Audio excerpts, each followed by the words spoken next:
mbese ni hehe ushaka kuzamara ubuzima bwawe bw'iteka ryose? Ni mu ijuru cyangwa ni muri Gehinomu? Tega amatwi ijambo ry'Imana ugezweho n'umukozi w'Imana Pasiteri Ntakende Sadoki kuva ku wa mbere kugeza ku wa gatandatu kuva saa 11:45 za mu gitondo. Vari ni wowe Yesu yashenjaguriwe.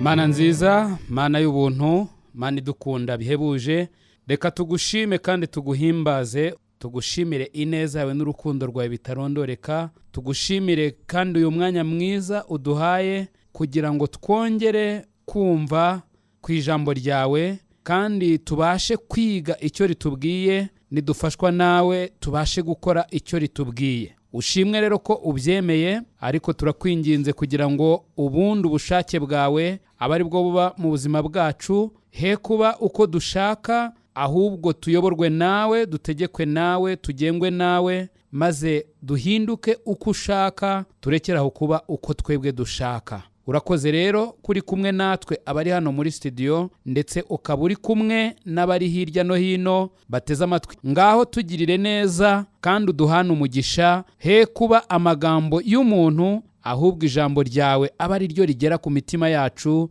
kandi ritubwire ibyo ushaka ko twumva, kandi udufashe imitima yacu icire bugufi kumva no kumvira icyo ijambo ryawe ritubwira. Urakoze rero kuri mwiza kandi kugiye gukora byinshi birenze n'ibyo tugusabye, tubyambaje twizeye mu izina rya Yesu Kristo umwami wacu, amen. Imana ibaha umugisha mwe mwese mukomeje gutega amatwi, kandi reka mbahe ikaze muri uyu mwanya mwiza, umwanya tugiye kuganira ku ijambo ry'Imana. Muri iyi minsi maze iminsi ndi kwibaza ikibazo mu mutima wanjye, ariko kandi kubera uburemere bw'icyo kibazo numvise umutima umpatira kukikubaza nawe, nanjye ndi kukibaza, nawe wumve ko ukwiriye kukibaza. Ese koko nkunda Imana? Nicyo kibazo maze iminsi ndi kwibaza. Nagenzura nkasanga aho nacitse intege, nkasanga aho nagenze uko bidakwiriye, nagenzura nkasanga hari igihe nkunda ibindi bintu kurusha uko nkunda Imana. Ndimo gusenga Imana ngo inyambike imbaraga zo mu buryo bw'umwuka, ku buryo mbasha gutsinda iyo ntambara burundu, nkagera ku kigero cyaho koko mba nkunda Imana n'umutima wanjye wose, n'ubwenge bwanjye bwose, n'imbaraga zanjye zose. Ntabwo ari imbaraga z'umubiri zabimfasha, ahubwo ni imbaraga z'Imana. Nawe ndakubaza nshuti yanjye uteze amatwi, ese koko ukunda Imana? Ibaza icyo kibazo. We kucyumva nk'ikibazo nge nkubajije, ahubwo wowe sa nk'uca bugufi mu mutima wawe, use nk'uwiherera gato mu mutima wawe, ureka ibyo urimo gutekereza n'ibyo urimo gukora gatoya gusa, ubikureho umutima, maze wibaze kino kibazo: ese koko nkunda Imana? Turi kubaho mu gihe abantu benshi cyane bibereyeho mu rujijo ku bijyanye n'ibintu byinshi bigiye bitandukanye. Bamwe ntibazi n'urukundo icyo ari cyo. Yewe nkoresheje ijambo ritari ryo. Abantu benshi muri iyi minsi ntibazi urukundo icyo ari cyo. Mperutse gukora ubushakashatsi bugufiya gusa, mbaza abantu 20, mbabaza nti urukundo ni iki? Abenshi igisobanuro banyihereye ni irari ry'umubiri. Ni ry'abantu benshi bita urukundo. Nyamara Bibiliya itwigisha ku rukundo icyo ari cyo. Ntabwo turi buvuge ku rukundo nyirizina, turavuga ku gukunda Imana.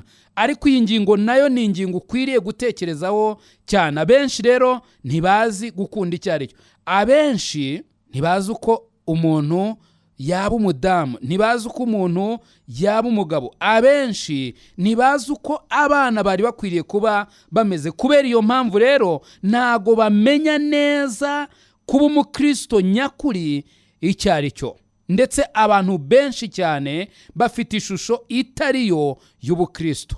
Abantu benshi batekereza yuko ari abakristo, nyamara abenshi bitwa abakristo ntibazi n'icyo umuntu yakora kugira ngo ahinduke umukristo.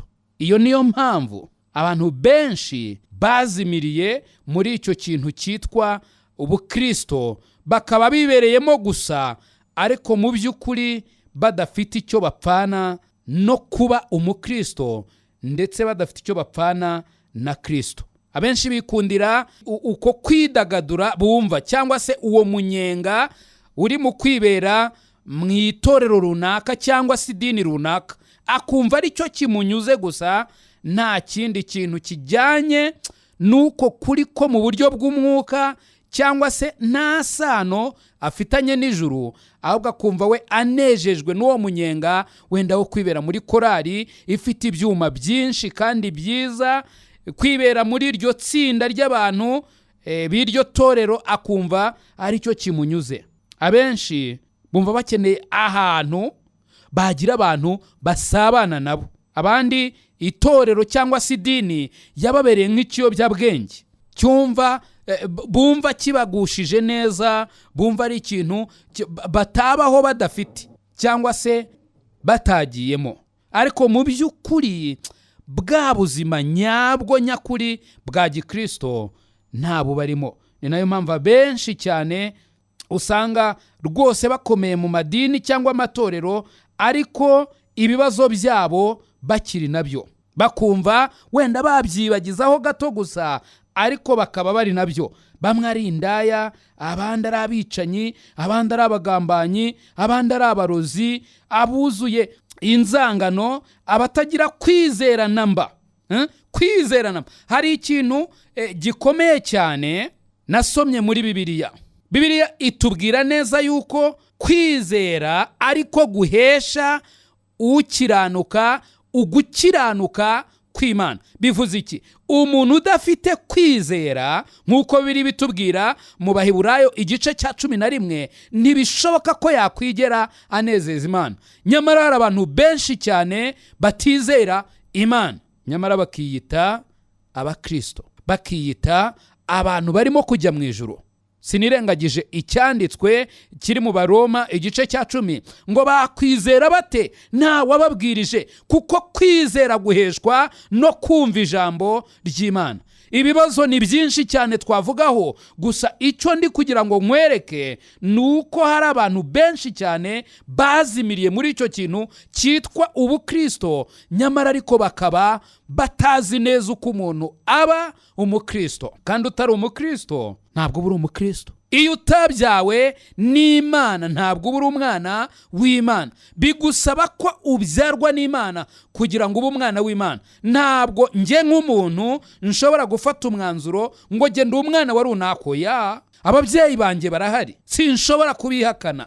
Nubwo nabigerageza mba ndimo gukora ibitandukanye n'ukuri. Yewe nubwo nabigeraho nkabasha kubeshya ko mfite ababyeyi bandi batari abanjye nyakuri, ibyo ngibyo abantu bashobora kubyemera, ariko nta muntu ushobora kubeshya Imana ngo ubyuke mu gitondo wiyita umwana w'Imana kandi utarabyawe n'Imana. Umuntu rero wese utarabyawe n'Imana ntabwo ari umwana w'Imana. Nyamara benshi baribyukira cyangwa se bakaba bari aho ngaho bakavuga ati reka duhindure gusa, jyewe mbaye umwana w'Imana. Nyamara ibyo bantu ntabwo ariko bigenda. Kwizera niko gufata umunyabyaha kukamuhindura ukiranuka imbere y'Imana. Bibiliya irambwira muri Yohana igice cya 3 umurongo waho wa 16 ngo kuko Imana yakunze abari mu isi cyane byatumye itanga umwana wayo w'ikinege, kugira ngo umwizera wese atarimbuka ahubwo ahabwe ubugingo buhoraho. Umurongo wa 18 w'icyo gice urambwira ngo umwizera ntacirwaho iteka, ariko utamwizera we amaze kuricirwaho. Ndagira ngo use nk'ugaruka inyuma gatoya, niba ufite Bibiliya yawe uri gusoma, urebe umurongo wa 14 w'icyo gice cya 3 cya Yohana. Yesu abwira Nikodemu ngo nk'uko Mose yamanitse inzoka mu butayu, niko umwana w'umuntu akwiriye kumanikwa, kugira ngo umwizera wese ahabwe ubugingo buhoraho. Yesu avuga ayo magambo maze kuvuga, yari arimo kubwira umugabo witwa Nikodemu ibijyanye no kubyarwa ubwa kabiri. Ndagira ngo nsindagire kino kintu. umuntu wese utizera Yesu Imana yatanze ngo abe incungu y'ibyaha by'abari mu isi ntashobora gutsinda urubanza, kuko dutsindishirizwa no kwizera igitambo cya Yesu Kristo. Mu yandi magambo, urubanza rwari rudutsinze turukurwaho cyangwa se tukabohorwa binyuze mu kwizera icyo ngicyo Imana yakoze, ndetse ubwo ni nabwo umuntu aba avutse ubwa kabiri. Abantu rero benshi batizera nibo buzuye mu matorero n'amadini menshi, kandi ikibabaje kurutaho yitwa aya gikristo. Imana idufashe kandi idufashe by'umwihariko guca bugufi mu mitima yacu kuri iyi ngingo gusa, maze buri muntu wese yisuzume. Urebe nshuti yanjye, ushobora kuba umaze imyaka 20 mu itorero ryawe, ushobora no kuba uri umudiyakoni, ushobora no kuba uri umupasiteri, ushobora kuba uri umuntu ukomeye muri iryo torero, ushobora kuba uri umuririmbyi, ushobora kuba rwose abantu benshi bavuga bati yewe runaka arimazemo igihe, ukaba wubashywe rwose, kandi ibyo ni byiza pe. Ariko ndagira ngo uce bugufi kano kanya wisuzume urebe, ese koko nabyawe ubwa kabiri? Ese koko nabyawe n'Imana? Ese koko mfitanye isano n'Imana? Koko Imana ni data, nanjye mu by'ukuri ndi umwana wayo? Cyangwa nibyo ndirimba gusa, nibyo nivugira, ariko ntago nzi neza niba koko narabyawe n'Imana? Gusa ayo magambo yose mvuze ntakuyeho ko hari abantu bari mu isi bakijijwe by'ukuri, kandi Imana yita abera bayo, berejwe muri Kristo Yesu. Gute? Binyuze mu kwizera icyo gitambo cya Yesu Kristo. Barahari pe. Iyo usomye Bibiliya guhera mu itangiriro ukagenda ukageza mu byahishuwe, tubona neza yuko buri gihe cyose hagiye habaho by'ukuri abantu bakunda Imana. Ntabwo umwanya watwemerera ngo turebe neza muri Bibiliya, ariko ndagira ngo nkubwire yuko biri tubwira ku bagabo nka Daniyeli.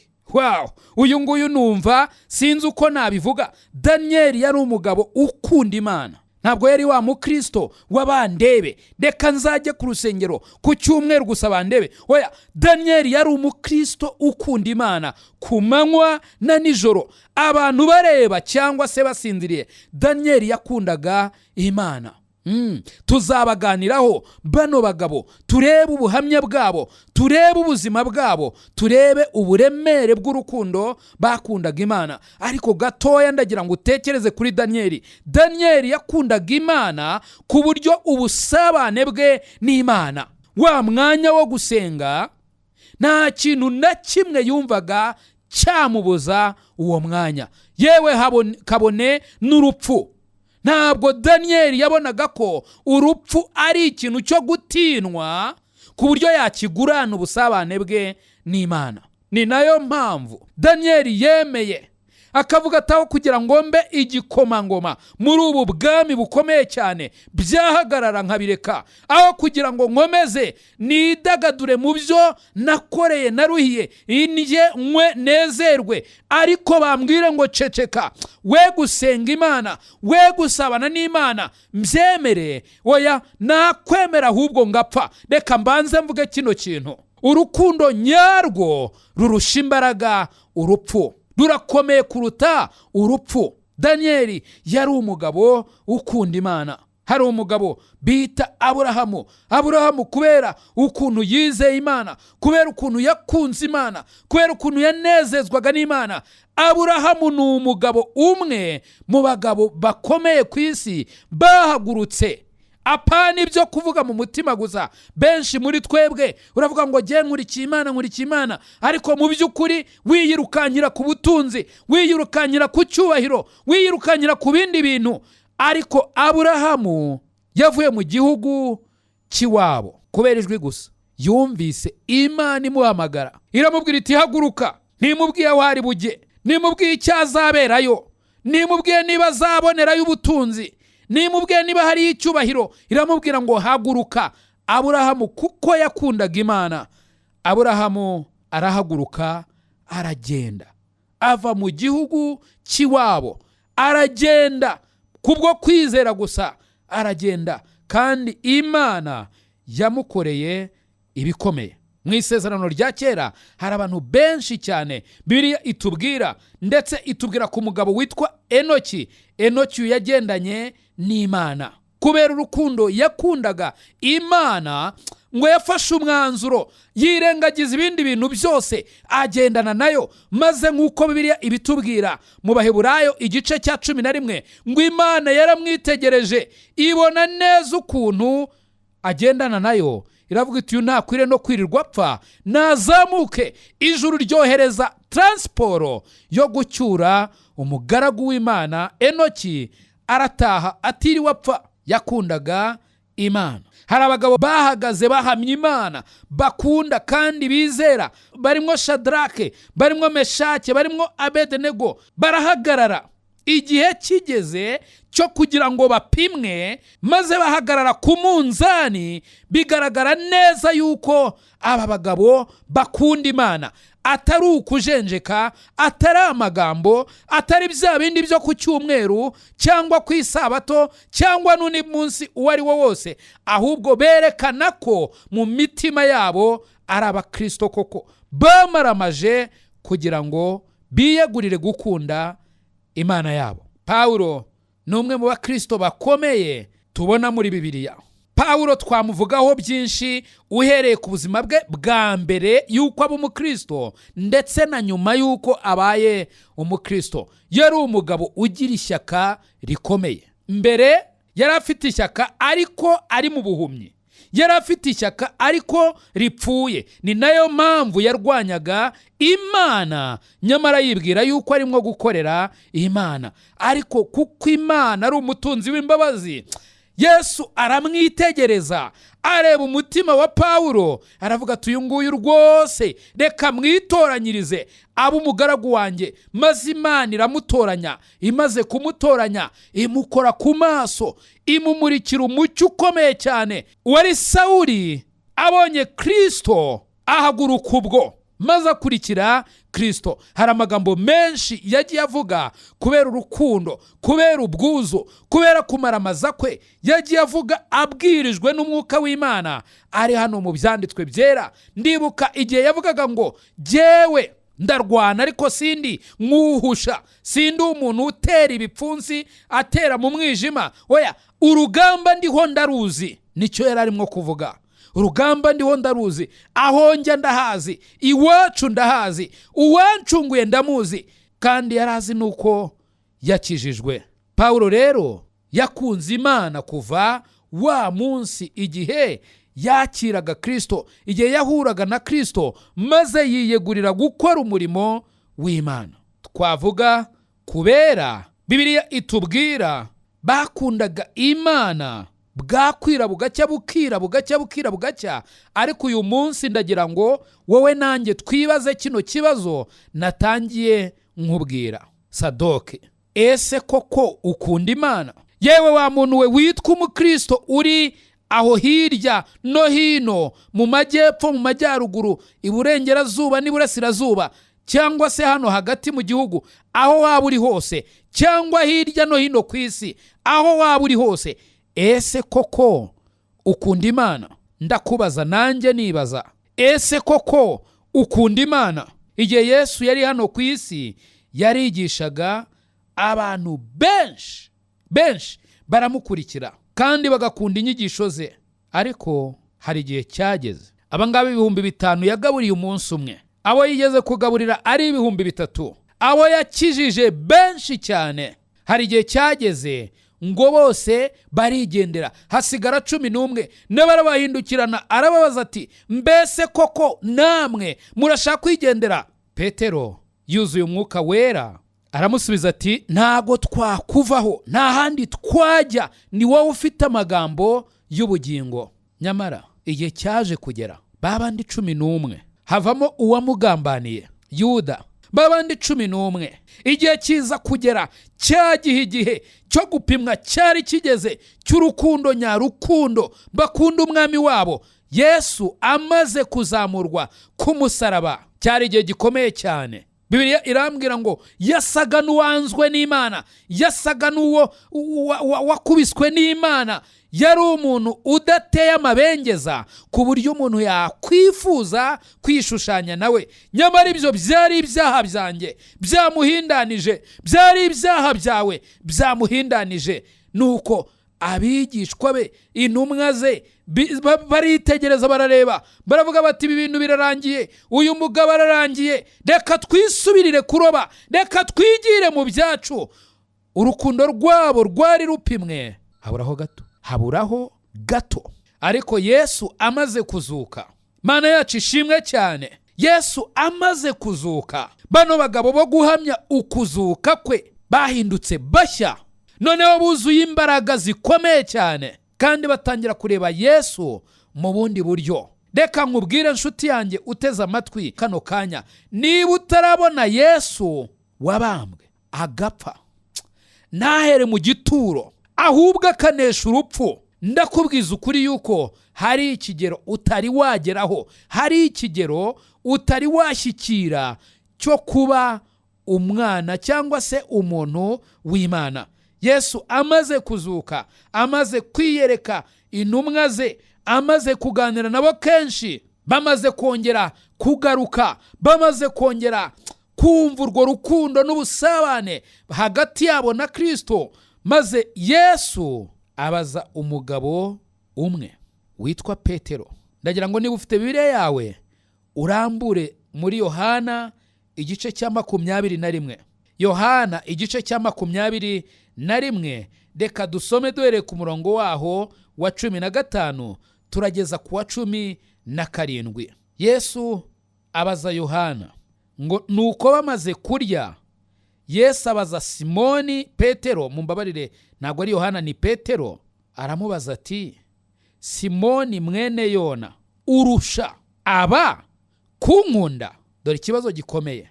Yesu ntabwo yabajije Petero ati urankunda gusa, oya, ahubwo ni nkaho yaramuhaye umunzani. Mbese unkunda bingana iki Petero we? Ese urusha aba kunkunda? Reka nkubaze nshuti yanjye uri kumva kano kanya, mbese urusha abandi gukunda Yesu? Niko urusha abandi gukunda Kristo? Abaza Petero ati urusha aba. Yesu yararimo kuvuga abigishwa be, abo bari bateraniye aho, iryo teraniro ryari aho.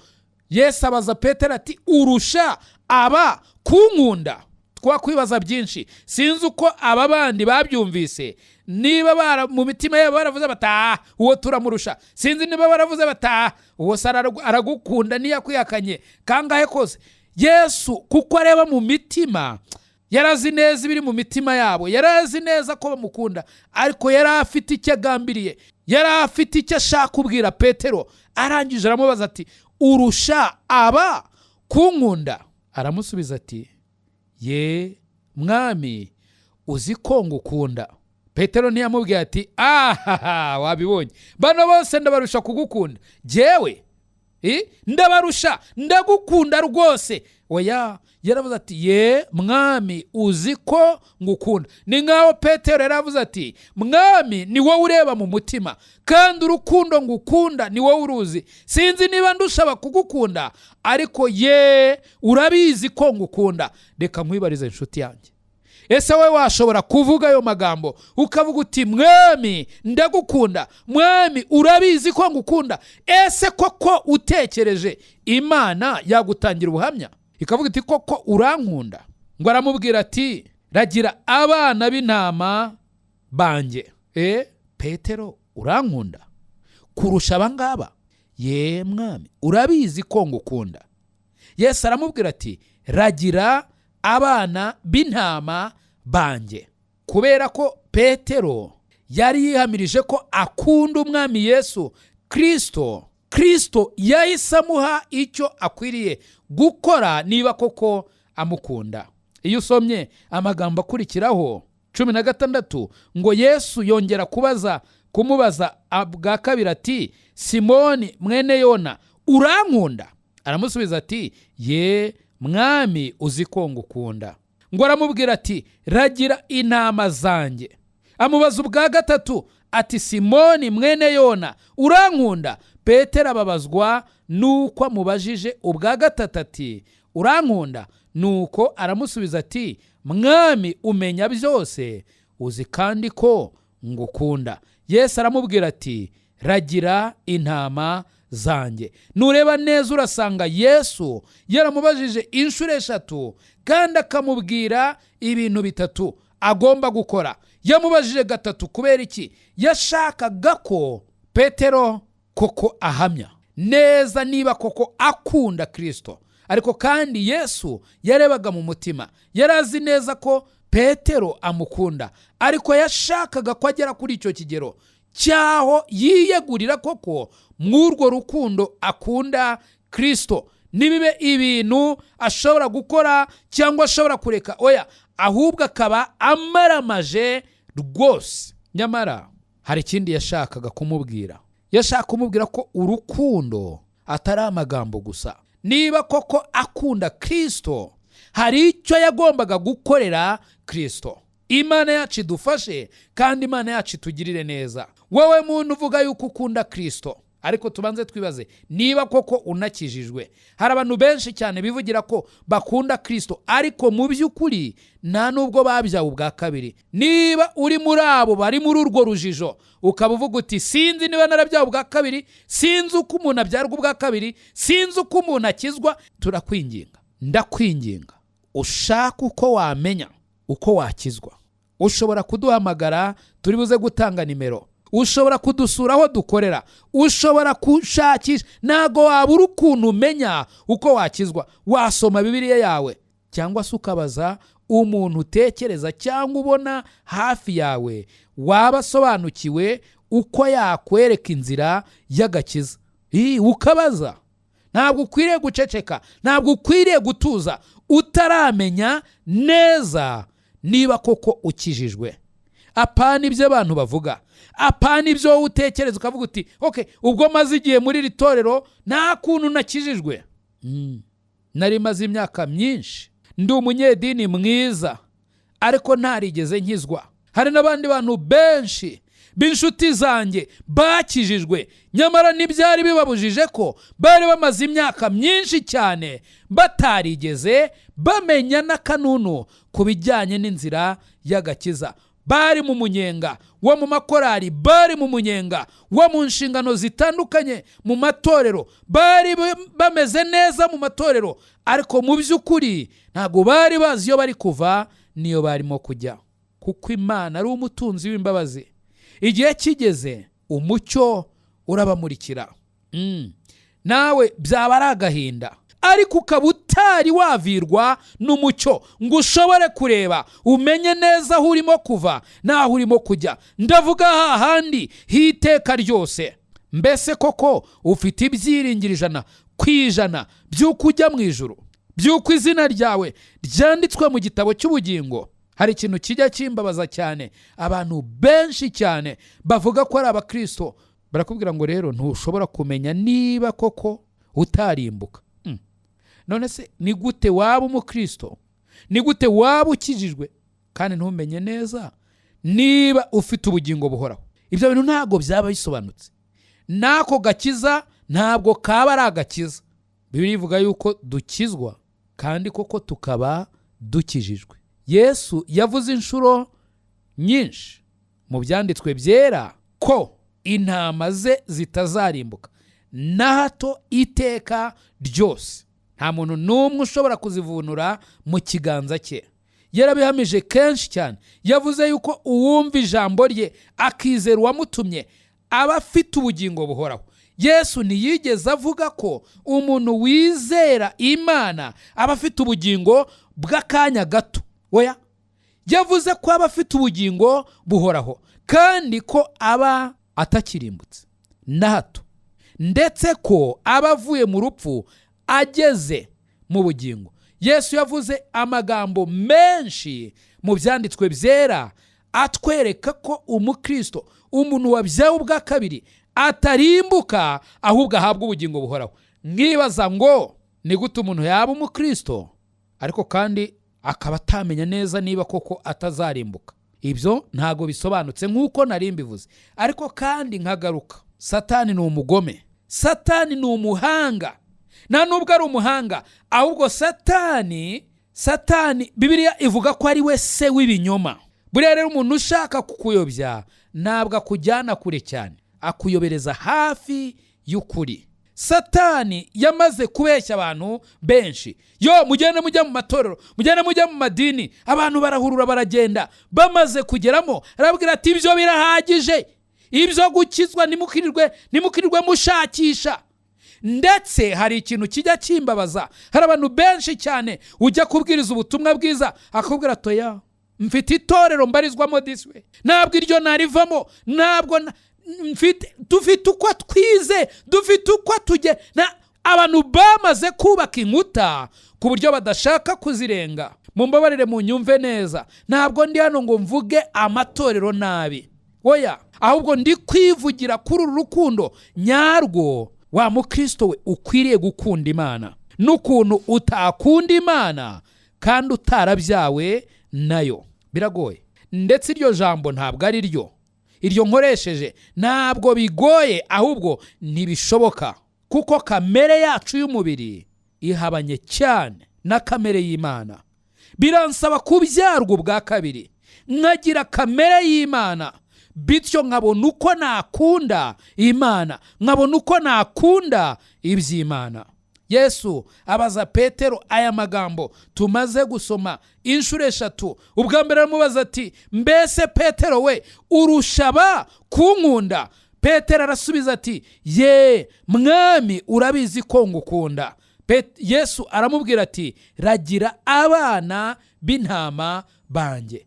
Yamubwiye ubwa mbere abana b'intama ba Kristo. Twibuke neza ko abana b'Imana bagereranwa n'intama z'Imana. Bibiliya niko ibivuga.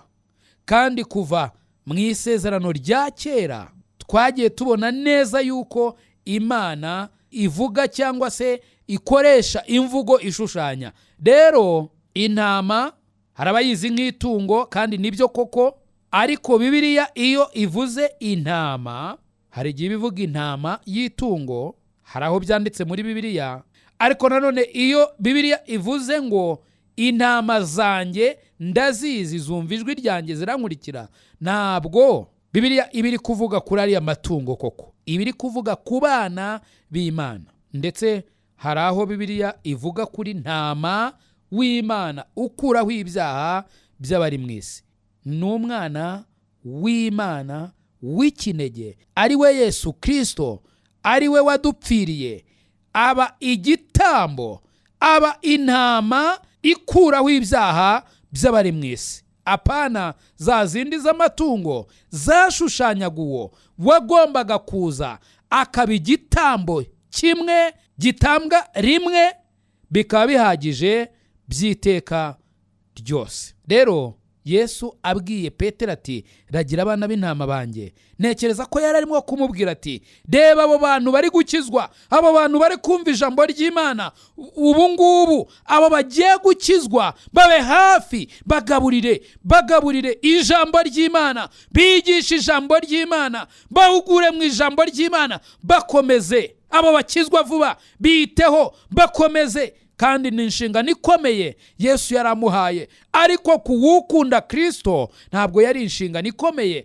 kuko nibwo buzima bw'umukristo nyawe, nuko ahinduka isoko idudubiza kugeza mu bugingo buhoraho. Iyo soko rero idudubiza kugeza mu bugingo buhoraho n'uwo munezero wo gusangiza abandi iby'uko wakijijwe. Arongera aramubaza ati Simoni mwene Yona, mbese urankunda? Aramubwira ati ye mwami urabizi ko ngukunda, ragira intama zanjye. Yaramubwiye ati abo bantu bakijijwe biteho, bagaburire ijambo ry'Imana, bagaburire kwayo mazi y'ubugingo, bahayo mata y'umwuka, bagaburire, biteho, barinde amasega, barinde uburwayi buterwa n'imirire mibi, biteho, bagaburire Yesu nicyo yaramubwiye. Arangije arongera amubaza ubwa gatatu, aramubaza koko kweri urankunda? Petero aramubwira ati mwami uzi byose kandi uzi yuko ngukunda. Yesu arongera aramubwira ati ragira intama zanjye. Mu yandi magambo yaramubwira ati yewe Petero we rwose urankunda, ndabizi ko unkunda, ariko nawe urabyivugiye ko unkunda, ndakwinginze ragira intama zanjye. Yaramubwiye ati ndagira ngo ugire icyo unkorera, niba unkunda koko gira icyo ukora. Reka nkubwire nshuti yanjye mu Kristo uteze amatwi, niba koko ukijijwe, ndagira ngo nkubwire wisuzume, kandi ndakubwira nanjye nibwira, ese koko ukunda Kristo bihagije ku buryo wakora ikintu kidasanzwe ukoreye Kristo? Hari abantu bakwibaza bati none se ubwo ndakora iki? Ndaba pasiteri se? Oya, ntabwo ari ngombwa ngo ube pasiteri. Imana ibiguhamagariye rwose bikore, ariko hari ibintu umuntu wese ukunda Kristo akwiriye gukora. Wari ukwiye gushaka uburyo warushaho kumenya Kristo, ukamenya ese koko umwami wanjye akunda iki? Umwami wanjye ashaka ko mbaho gute? Umwami wanjye ashaka ko ngenda gute? Umwami wanjye ni iki kimunezeza ngo abe ariko mpinduke ikimunezeza? Wamenya se ute icyo ashaka? Wasoma ibaruwa y'urukundo umwami wacu yatwandikiye, ari ryo jambo ry'Imana, ukarisoma ugasaba Imana ikakwigisha mu ijambo ryayo, ikaguhugura, ikakwigisha, ikakwereka iby'Imana ishaka, iby'Imana ikunda, uko ukwiriye kumera. Bibiliya irabitubwira uko dukwiriye kumera, ndetse itwereka byinshi cyane dukeneye kumenya. Ntavuga kano kanya. Wari ukwiriye kumenya niba koko ukijijwe. Wamara kumenya niba koko ukijijwe, ukibaza icyo kibazo turi kwibaza uyu munsi: ese koko nkunda Imana? Mana ni wowe ureba mu mitima. Aka kanya uri kwitegereza mu mitima yacu mu buryo butangaje. Wowe uzi urukundo tugukunda. Ndavuga bakijijwe, ariko Mana ndakwinginga kubwanjye ngo umfashe, ufunga amaso areba ibindi bintu, maze amaso y'umutima wanjye uyafungurire kukwitegereza, uyafungurire kugutumbira, uyafungurire kureba ibidashira, uyafungurire kukwitaho, kugira ngo niyegurire kugukunda, niyegurire kugukorera. Kandi icyo nicyo nsabira n'abera bose bari hirya no hino, ngo bafashe, udufashe tugukunda urukundo nyarwo ruhagije rutuma tugira icyo dukora ku bwawe. Reka mbashimire cyane kuba mwabanye natwe, kandi mbabwire yuko mushobora kutubona munyuze kuri nimero yacu ya telefone 0783001646. aho ngaho mwatubona, kandi mushobora no kutubona kuri YouTube ndetse no kuri Facebook, yewe no kuri Twitter. Mushobora kuhatubona aho hose, ndetse mugakurikira n'ibiganiro byacu. Mushobora no kutwandikira haba ubutumwa bugufi kuri telefone cyangwa hose kuri izo mbuga nkoranyambaga. Gusa intego yacu n'icyifuzo cyacu nuko twaba abakristo nyabo bazi neza aho turimo kujya. Imana yo mu ijuru ibaho umugisha. I Karuvari ni wowe Yesu yashenjaguriwe.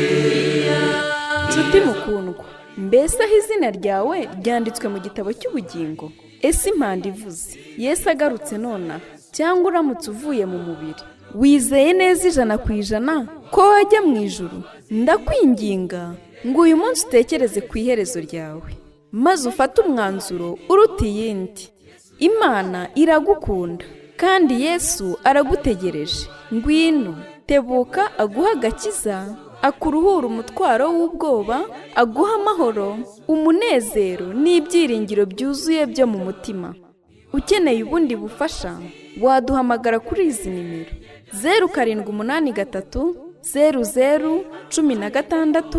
0783001646. Imana iguha umugisha. Zakubari wowe munyabyaha gusuhari, ntibyari kubuza Yesu kuza hano kugupfira, niwaburira imbabazi.